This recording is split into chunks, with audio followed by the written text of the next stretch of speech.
नमस्कार। आपका स्वागत है हमारे YouTube चैनल यादों की बारात में। आपके साथ मैं हूं मनीषा।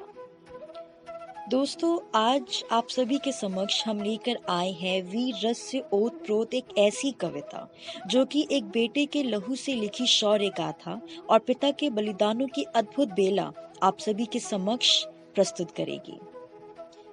आगे जो आवाज आप सुनने जा रहे हैं वो है मेरे ही एक मित्र अंकित की, जिन्होंने इस कविता को लिखा है। तो प्रस्तुत है ये कविता अंकित की आवाज में। तो वृतांत कुछ इस तरह है कि जब एक बेटा देश को प्यारा हो गया और तिरंगे में लिपट कर 4 कांधों पर चढ़कर आया, तो ये देखकर पूरे जमाने की छाती आंसुओं के दर्द से पट गई। पर वहीं उस सपूत के शौर्य की गाथा सुनकर उसके पिता की छाती गर्व से दुगनी हो उठी। तो किस तरह कहा कि घर में आए जब किलकार लाल की, तो पिता की छाती दूनी होती है, और कांधों पर चढ़ जब आती वीरता, तो भी पिता की छाती दूनी होती है।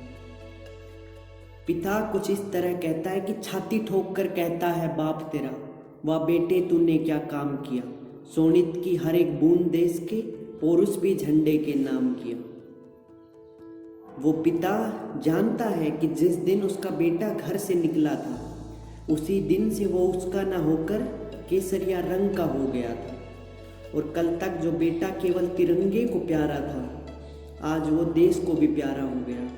अब कर्तव्य पूर्ति की बेला दरवाजे पे खड़ी है और तिरंगा अपना खोया हुआ बेटा मांग रहा है। तो इसे किस तरह कहा गया कि जो बेटा था ध्वजा का सारा, अब वही हुआ देश को प्यारा, रिक्त पड़ी उस एक जगह को, देना मुझको ही प्रीत सहारा। इस क्षण भर के शौर्य वृतांत से रगों में खून खोलता जाता है, अंदर ही अंदर मन वृतांत में संकल्प बोलता जाता है।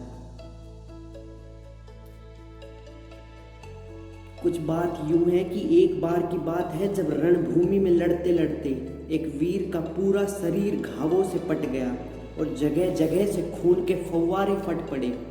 तो ये देखकर उसके कुछ साथियों की आंखें आंसुओं से भर आई।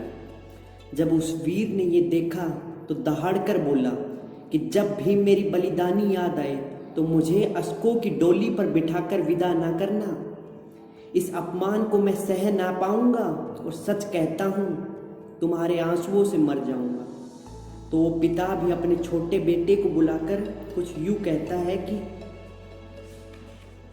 देख शहीदी तू आंख खोलकर, क्यों व्यर्थ ये आंसू बहा रहा, पौरुष का शौर्य बखाने को अब देश तुझे ये बुला रहा। गर्वित कर रक्त की बूंदों को और अब उनका और अपमान न कर, सोनित की बहती शौर्य धार में अब जोड़ एक अपना भी सर।